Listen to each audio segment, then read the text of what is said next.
Hi, my name is Jayreid. I'm a psychotherapist in San Francisco, California, and today's video is on a belief commonly held by a scapegoated survivor of narcissistic abuse, which is, I do not deserve protection.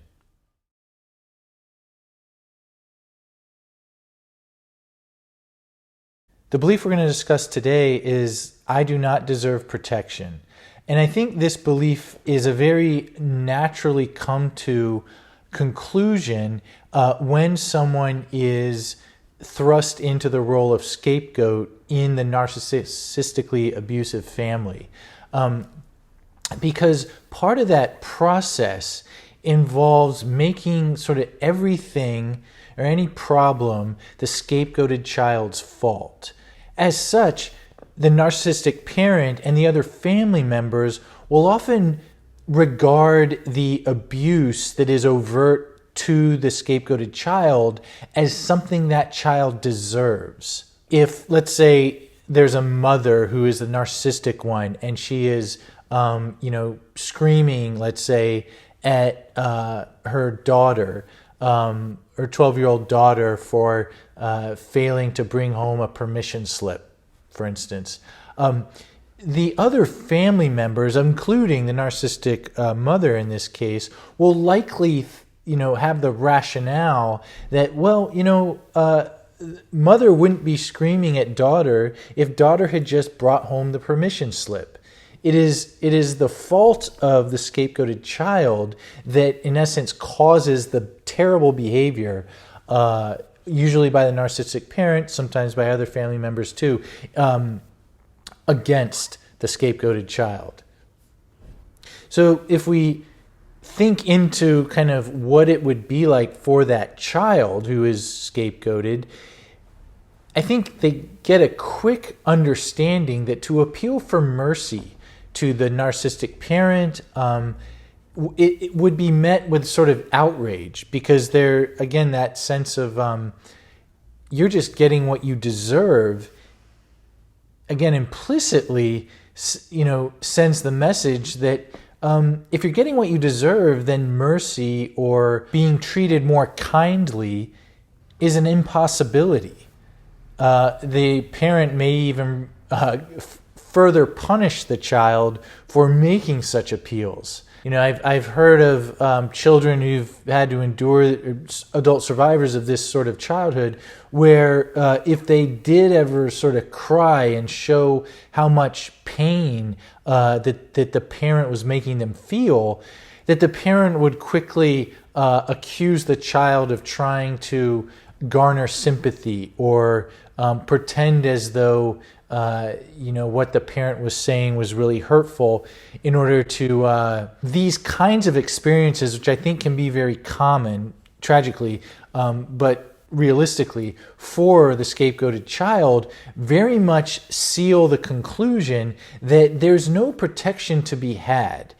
And in order for the scapegoated child to save themselves from the agony of expecting or hoping for protection and being met with just further cruelty or heightened punishment, this belief of, well, maybe I just don't deserve protection, can do just that. Spare them that further agony that would certainly come if they carried around the hope and expectation for better treatment from the narcissistic parent and or the other family members. I think that this belief also can just kind of make going on with normal life feel more possible. The kid who's in this situation, I think, knows that at some point, if not today, it's going to be tomorrow, certainly within the next week, they are going to get abused. And living with that knowledge would just, I think, naturally incite a response of, wait, I need to do something to protect myself from this damage. But if one also knows that efforts to protect oneself will only make things worse, then this kind of belief that says, well, I just don't deserve protection, it inhibits that instinct to protect oneself, and I think is very adaptive in that regard. There's a sort of like, well, I can, it sort of it turns down the volume on what's being done to the child, and kind of like keeps their focus and awareness on just kind of going on with life. As much suffering as they still have to endure, when hope is relinquished that things will change in this way, which this belief certainly, I think, does a good job of squelching, at least in the time being, I think, just like a prisoner of war may adopt, it allows them to kind of deal with what is being dealt to them day in and day out. So just to kind of offer a hypothetical example that is sort of a composite of the kinds of things that tend to come up in this kind of work in treatment. Let's say there's a hypothetical client named Terry, and Terry's father was the narcissistic one in the family, and his mother was sort of this checked out in an emotional sense, but also kind of collusive or colluding with the father when the father would yell at and berate Terry. The way that Terry's father would sort of orchestrate the reasons why he would attack Terry would be around the household chores. So he would tell Terry that he should take out the trash X amount of times a week, or load the dishwasher after dinners, and then inevitably find fault with how Terry went about doing this. And that would launch into a escalation in the attack that really went at the heart of Terry's character. Accusations that Terry's selfish, inconsiderate, doesn't care about his family, while in sort of an unhinged, rageful state. And what Terry would describe in these moments is this sort of profound isolation he faced, that his mother may be sitting there at the kitchen table, but while they're in the kitchen and Terry's father is screaming at him, but he would describe knowing that she believed that it was Terry's fault that his father was yelling at him, and that if Terry would just do his chores the way he was expected, that his father would not grow so angry. And that is in essence the lie that sort of gets clung to and protected in these kinds of families. And the person who goes unprotected as a consequence is the scapegoated child. And in an upcoming video, I'll talk more about the, I think, really destructive impact of enabling other family members, particularly the other parent, that can really contribute to this sense that, okay, the narcissistic parent is attacking me, not that the kid says that to themselves, but that's in effect what's happening. But also, I can't look to anybody else to kind of register what's happening as wrong, as undeserved for the child, and to sort of signal like, hey, could somebody please protect me here? That's just not in the cards. It reminds me of this quote by Edmund Burke, which is, "The only thing necessary for the triumph of evil is for good men to do nothing." And that would be underscored by Martin Luther King Jr. and Gandhi as well, that to ignore injustice is to support it. I think that really captures what happens in this kind of family, particularly for the scapegoated child, where it's wrong, the abuse that this child gets, and yet nobody is willing to put themselves in what would be harm's way from the narcissistic parent to challenge the narcissistic parent's accusations to the child. And the reason why challenging the narcissistic parent can feel so dangerous, both to the scapegoated child and the other family members, it kind of goes back to the explanation of the narcissistic parent psychology, where they will do virtually sort of anything to avoid what I believe is a core sense of worthlessness they carry within. And a challenge to their authority would certainly constitute such a threat that could, sort of put them back in contact with that worthlessness. So they will go to great lengths to repudiate any such challenge. I think that members of such families know this, and there's this sort of ethos that develops towards the target of the narcissistic parent's abuse of better him or her than me. I think particularly for the enabler parent, that's a very unnatural way, I think, to respond to one's child. Yet, unfortunately, it does happen in families. The essence of parenting usually we think of it as protection. There's like stories of mothers, getting such adrenaline, say when their child is trapped under a car, and being able to lift the car so that their child gets to safety. That I think is kind of how the species is programmed generally. But when this type of psychological pathology, sort of infects the psychology of the family, very different phenomenon can occur. In fact, phenomenon which involve doing harm, willful harm, to at least one child in the family. So I think what the scapegoated child can kind of experience is that they live in a family, which usually means a world for a child, because the family really usually typically feels like a representation of the wider world, that doesn't have empathy for that child's feelings. And that is very much, I think, true in the kinds of processes we're describing of the narcissistic parent attacking the scapegoated child, and then sort of the other family members, in essence, sitting on their hands to save themselves at the expense of the scapegoated child.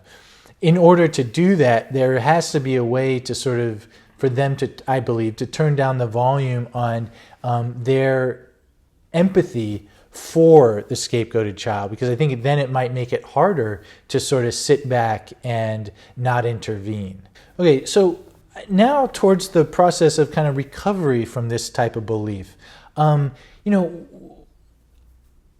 In essence, I think that it can be very important to, if one identifies that maybe this kind of belief feels applicable, is to begin to notice it, maybe identify how it sort of is operative in one's life, and make targeted efforts to act in defiance of it, to act in ways that reflect a sense of deservedness for protection.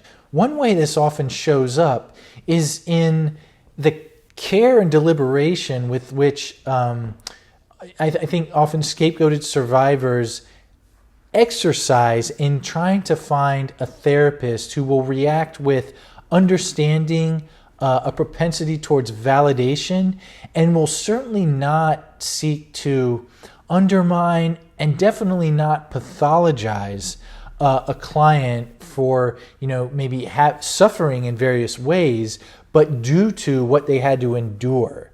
I think there's, oftentimes folks will say, well, it's very important to me that I find a therapist who gets it about the kind of dynamics of narcissistic abuse.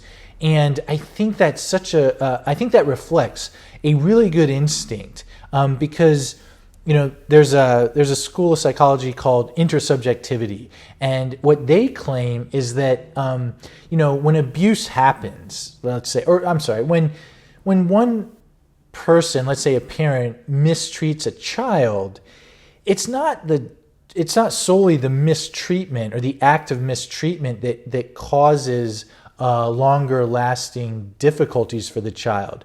Rather, it's the parent's unavailability for the child to say, hey, this hurts, I don't like how it makes me feel, and for that parent to register that and sort of show an intent to repair the relationship, which tells the child his feelings matter to the parent.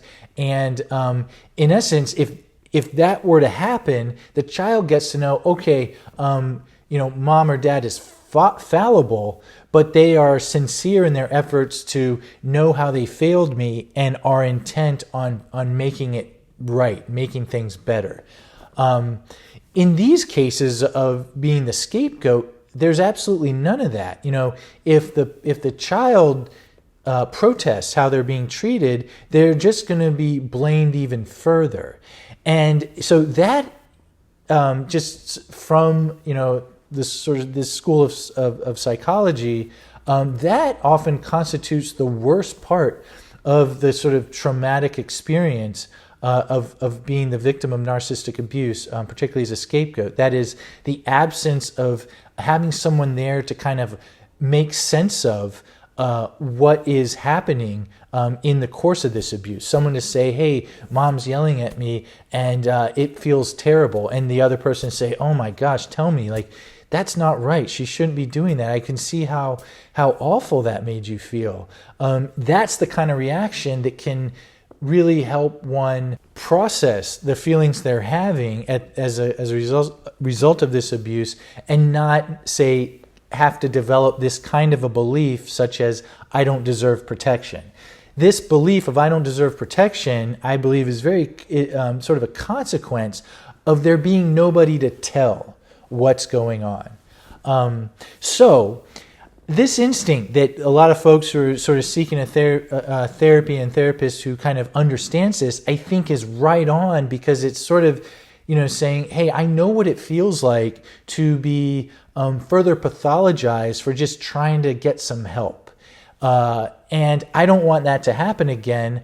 I want, as best as possible, to ensure that the person I'm entrusting to kind of be my therapist is going to understand me and is going to be on my side.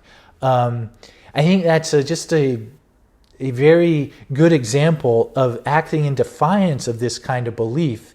And I, by the way, would encourage everyone who sort of has gone through this kind of past to very much honor that instinct. Whether it's in searching for a therapist, finding friendships that do offer the kind of appropriate amount of protection, relationships similarly, and in essence, maybe things where one finds oneself with people who are able to meet you where you are, help you feel comfortable.